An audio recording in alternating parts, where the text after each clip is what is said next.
Chapter 14 of Galactic Patrol by E. E. Smith. Chapter 14. The enemy stronghold so insultingly close to Prime Base having been obliterated, the Solarian fleet sailed on into space. For a few weeks game was plentiful enough. Hundreds of raiding vessels were overtaken and held by the patrol cruisers, then blasted to vapor by the maulers. Many Boskonian bases were also reduced. The locations of most of these had long been known to the intelligence service. Others were detected or discovered by the fast-flying cruisers themselves. Marauding vessels revealed the sites of others, by succeeding in reaching them before being overtaken by the cruisers. Others were found by the tracers and loops of the signal corps. Very few of these bases were hidden or in any way difficult of access, and most of them fell before the blasts of a single mauler. But if one mauler was not enough, others were summoned until it did fall. One fortress, a hitherto unknown and surprisingly strong sector base, required the concentration of every mauler of the Solarian fleet. But they were brought up and the fortress fell. As has been said, this was a war of extinction, and every pirate base that was found was reduced. But one day, a cruiser found a base which had not even a spy ray shield up, and a cursory inspection showed it to be completely empty. Machinery, equipment, stores, and personnel had all been evacuated. Suspicious, the patrol vessels stood off and beamed it from afar. But there were no untoward occurrences. The structures simply slumped down into lava, and that was all. Every base discovered thereafter was in the same condition. And at the same time the ships of Boskoni, formerly so plentiful, disappeared utterly from space. Day after day the cruisers sped hither and thither throughout the vast reaches of the void, at the peak of their unimaginably high pace, without finding a trace of any Boskonian vessel. More remarkable still, and for the first time in years, the ether was absolutely free from Boskonian interference. Following an impulse, Kinnison asked and received permission to take his ship on scouting duty. At maximum blast, he drove toward the Valantian system, to the point at which he had picked up Helmuth's communication line. Along that line he drove for 22 solid days, halting only when a considerable distance outside the galaxy. Ahead of him there was nothing whatever, except one or two distant and nebulous star clusters. Behind him there extended the immensity of the galactic lens in all its splendor. But Captain Kinnison had no eye for astronomical beauty that day. He held the Britannia II there for an hour, while he mulled over in his mind what the apparent facts could mean. He knew that he had covered the line, from the point of determination out beyond the galaxy's edge. He knew that his detectors, operating as they had been in clear and undistorted ether, could not possibly have missed a thing as large as Helmuth's base must be, if it had been anywhere near that line, that their effective range was immensely greater than the largest possible error in the determination or the following of the line. There were, he concluded, three possible explanations, and only three. First, Helmuth's base might also have been evacuated. This was almost unthinkable. From what he himself knew of Helmuth, that base would be as nearly impregnable as anything could be made, and it was no more apt to be vacated than was the prime base of the patrol. Second, Helmuth might already have the device he himself wanted so badly, and upon which Hotchkiss and the other experts had been at work so long. A detector nullifier. This was possible, distinctly so. Possible enough, at least, to warrant filing the idea for future consideration. Third, that base might not be in the galaxy at all, but in that star cluster out there straight ahead of the Britannia II, or possibly in one even farther away. That idea seemed the best of the three. It would necessitate ultra-powerful communicators, of course, but Helmuth could very well have them. It squared up in other ways. Its pattern fitted into the matrix very nicely. But if that base were out there, it could stay there for a while. The Britannia II just wasn't enough ship for that job. Too much opposition out there, and not enough ship, or too much ship. But he wasn't ready yet, anyway. He needed and would get another line on Helmuth's base. Therefore, shrugging his shoulders, he whirled his vessel around and set out to rejoin the fleet. Well, a full day short of Junction, Kinnison was called to his plate, to see upon its lambent surface the visage of Port Admiral Haynes. "Did you find anything out on your trip?" he asked. "Nothing definite, sir. Just a couple of things to think about, is all. But I can say that I don't like this at all. I don't like anything about it, or any part of it."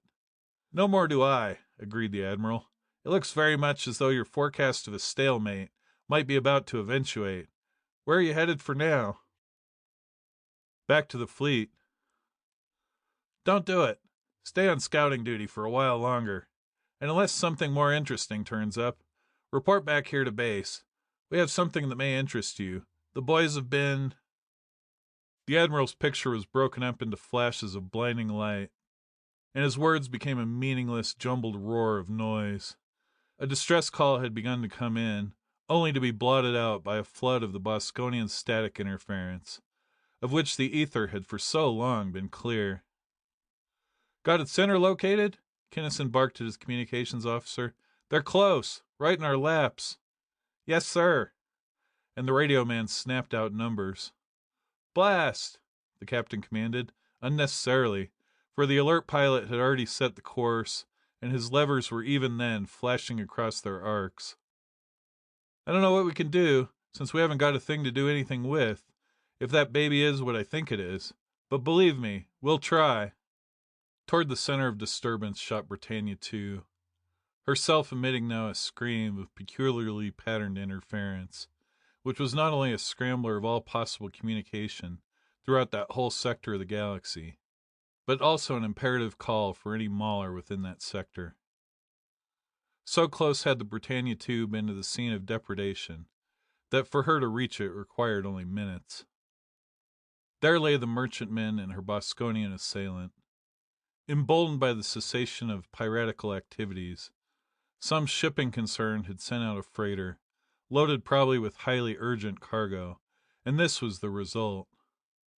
The marauder inert had gripped her with his tractors, and was beaming her into submission. She was resisting, but feebly now. It was apparent that her screens were failing. Her crew must soon open ports in token of surrender, or roast to a man, and they would probably prefer to roast. Thus the situation in one instant. The next instant it was changed, the Boskonian discovering suddenly that his beams, instead of boring through the weak defenses of the freighter, were not even exciting to a glow the mighty protective envelopes of a cruiser of the patrol.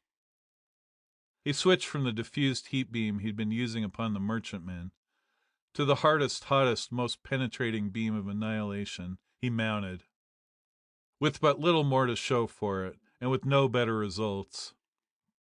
For the Britannia 2's screens had been designed to stand up almost indefinitely against the most potent beams of any spaceship, and they stood up. Increase power as he would, to whatever ruinous overload, the pirate could not break down Kinnison's screens, nor dodge as he would, could he again get in position to attack his former prey. And eventually the mauler arrived. Fortunately, it, too, had been fairly close by.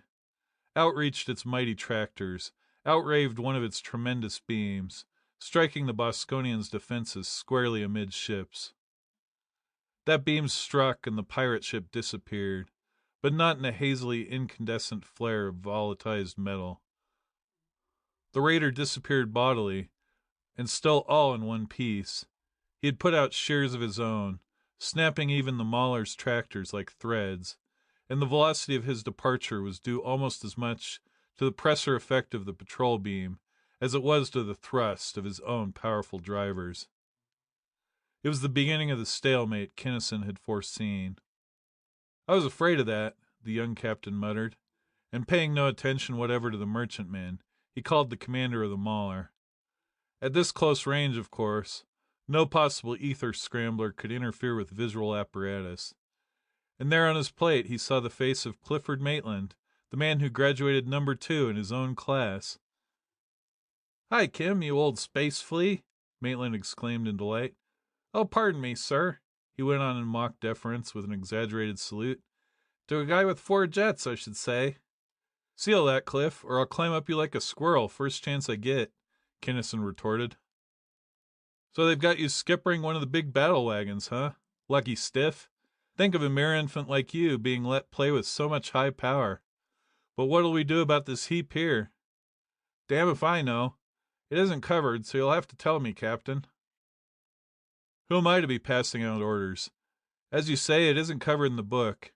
It's against GI regs for them to be cutting our tractors. But he's all yours, not mine. I've got a flit. You might find out what he's carrying, from where, to where, and why. Then, if you want to, you can escort him either back to where he came from, or to where he's going, whichever you think best.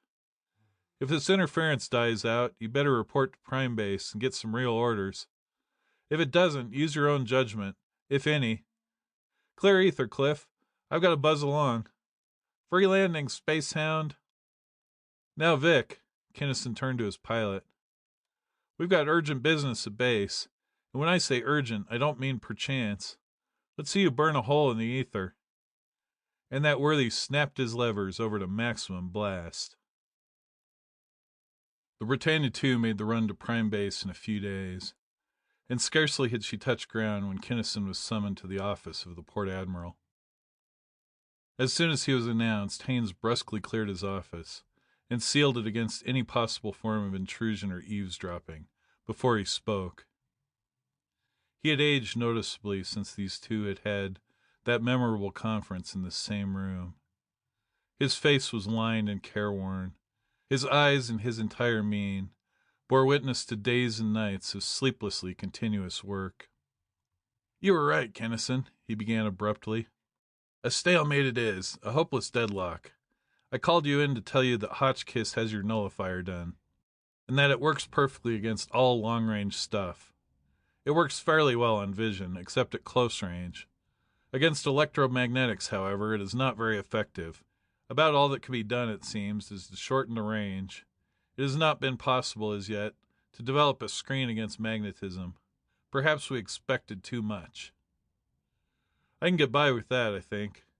I will be out of electromagnetic range most of the time, and nobody watches their electrodes very close anyway. Thanks a lot. It's ready to install?" "Doesn't need installation. It's such a little thing you can put it in your pocket. It's self-contained and will work anywhere." "Better and better. In that case I'll need 2 of them, and a ship. I would like to have one of those new automatic speedsters. Lots of legs, cruising range, and screens. Only 1 beam, but I probably won't use even that one, so—" "Going alone?" interrupted Haines. "Better take a battle cruiser at least. I don't like the idea of your going out there alone." "I don't particularly relish the prospect either, but it's got to be that way. The whole fleet, maulers and all, isn't enough to do by force what's got to be done, and even 2 men are too many to do it in the only way it can be done. You see, sir—" "No explanations, please. It's on the spool, where we can get it if we need it. Are you informed as to the latest developments?" "No, sir. I heard a little coming in, but not much. We're almost back where we were before you took off in the Britannia II. Commerce is almost at a standstill all over the galaxy. All shipping firms are practically idle. But that is neither all of it nor the worst of it. You may not realize how important interstellar trade is, but as a result of its stoppage, general business has slowed down tremendously. As is only to be expected, perhaps, complaints are coming in by the thousand, because we have not already blasted the pirates out of space, and demands that we do so at once. They do not understand the true situation, nor realize that we are doing all that we can do. We cannot send a mauler with every freighter and liner, and mauler-escorted vessels are the only ones to arrive at their destinations." "But why? With tractor shears on all ships, how can we hold them?" asked Kinnison. "Magnets," snorted Haines. "Plain old-fashioned electromagnets. No pull to speak of at a distance, of course. But with the raider running free, a millionth of a dyne is enough. Close up, lock on, board and storm. All done." That changes things. I've got to find a pirate ship. I was planning on following a freighter or liner out toward Alsacan, but if there aren't any to follow, I'll have to hunt around some." "That is easily arranged. Lots of them want to go. We'll let one go, with the Mauler accompanying her, but well outside detector range." "That covers everything, then, except the assignment. I can't very well ask for leave, but maybe I could be put on special assignment, reporting direct to you?" "Something better than that." And Haines smiled broadly, in genuine pleasure. "Everything is fixed. Your release has been entered in the books. Your commission as captain has been cancelled, so leave your uniform in your former quarters. Here's your credit book, and here's the rest of your kit. You are now an unattached Lensman." The release! The goal toward which all Lensmen strive, but which so comparatively few attain, even after years of work. He was now a free agent, responsible to no one, and to nothing save his own conscience. He was no longer of Earth, nor of the Solarian system, but of the galaxy as a whole. He was no longer a tiny cog in the immense machine of the Galactic Patrol. Wherever he might go, throughout the immensity of the entire island universe, he would be the Galactic Patrol. "Yes, it's real." The older man was enjoying the youngster's stupefaction at his release, reminding him as it did of the time long years ago when he had won his own.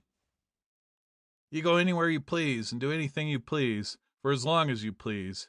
You take anything you want, whenever you want it, with or without giving reasons, although you will usually give a thumb-printed credit slip in return. You report if, as, when, where, how, and to whom you please, or not, as you please. You don't even get a salary anymore. You help yourself to that, too, wherever you may be, as much as you want, whenever you want it." "But, sir, I mean, that is—" Kinnison gulped 3 times before he could speak coherently. "I'm not ready, sir. Why, I'm nothing but a kid. I haven't got enough jets to swing it. Just the bare thought of it scares me into hysterics."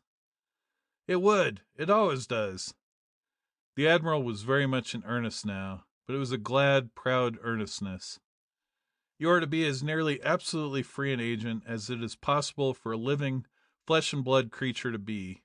To the man on the street that would seem to spell a condition of perfect bliss.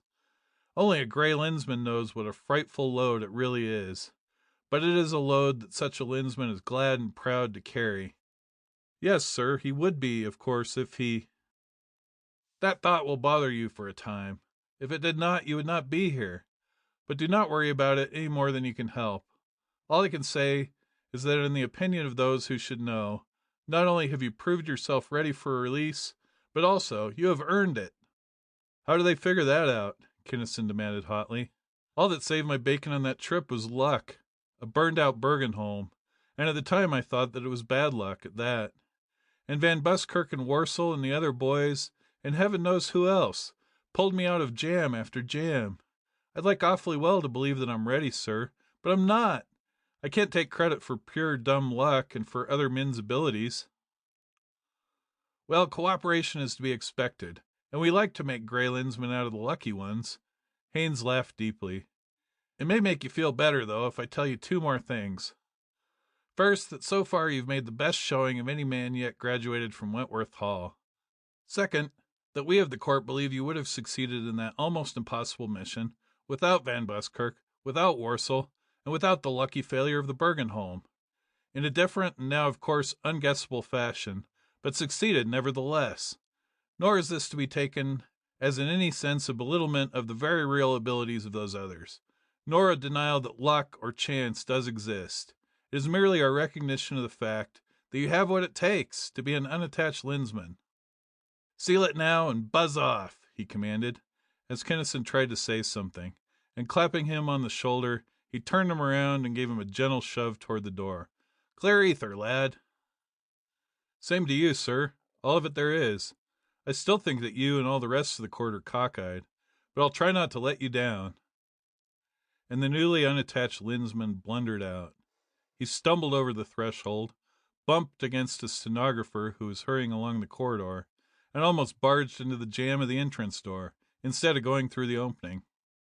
Outside he regained his physical poise, and walked on air toward his quarters, but he never could remember afterward what he did or whom he met, on that long, fast hike.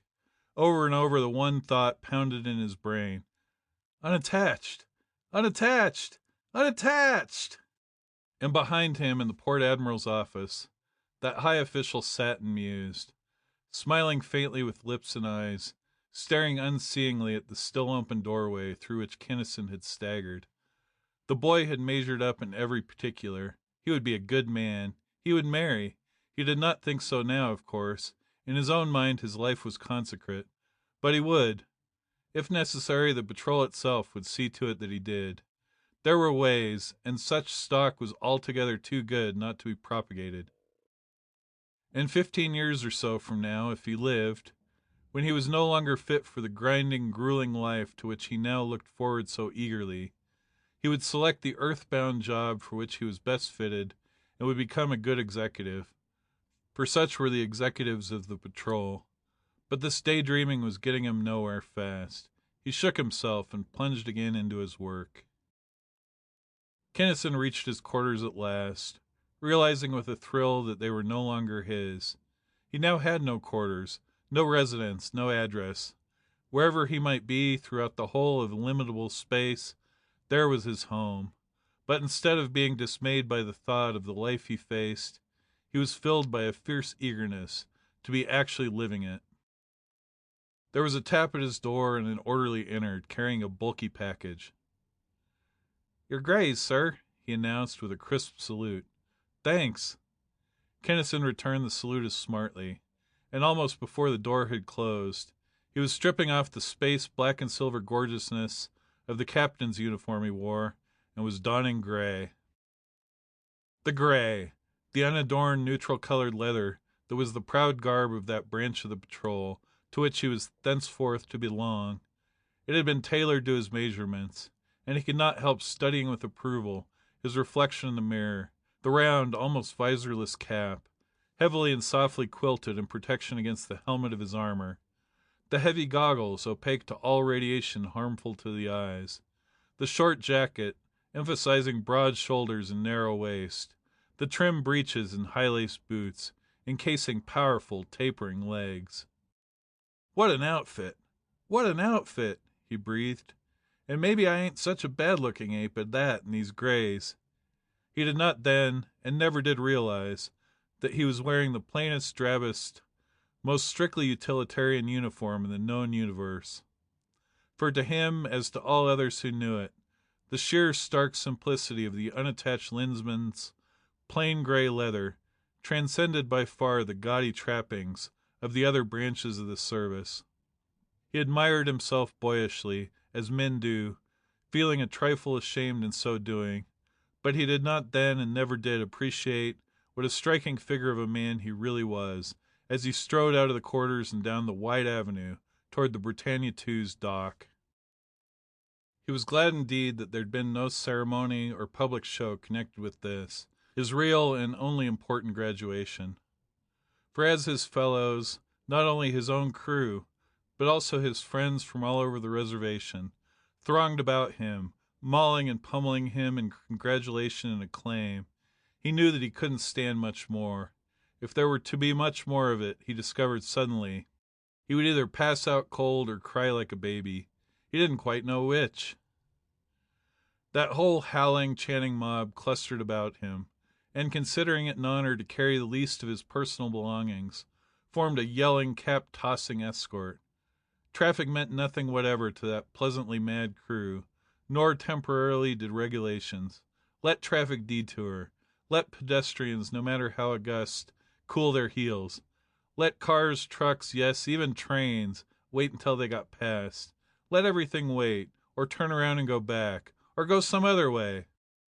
Here comes Kinnison. Kinnison, Grey Lensmen. Make way! And way was made, from the Britannia II's dock clear across base to the slip in which the Lensman's new speedster lay. And what a ship that little speedster was! Trim trigs streamlined to the ultimate, she lay there quiescent but surcharged with power. Almost sentient she was, this power-packed, ultra-racy little fabrication of space-toughened alloy, instantly ready at his touch, to liberate those tremendous energies which were to hurl him through the infinite reaches of the cosmic void. None of the mob came aboard, of course. They backed off, still frantically waving and throwing whatever came closest to hand, and as Kinnison touched a button and shot into the air, he swallowed several times, in a vain attempt to dispose of an amazing lump which had somehow appeared in his throat. End of chapter 14.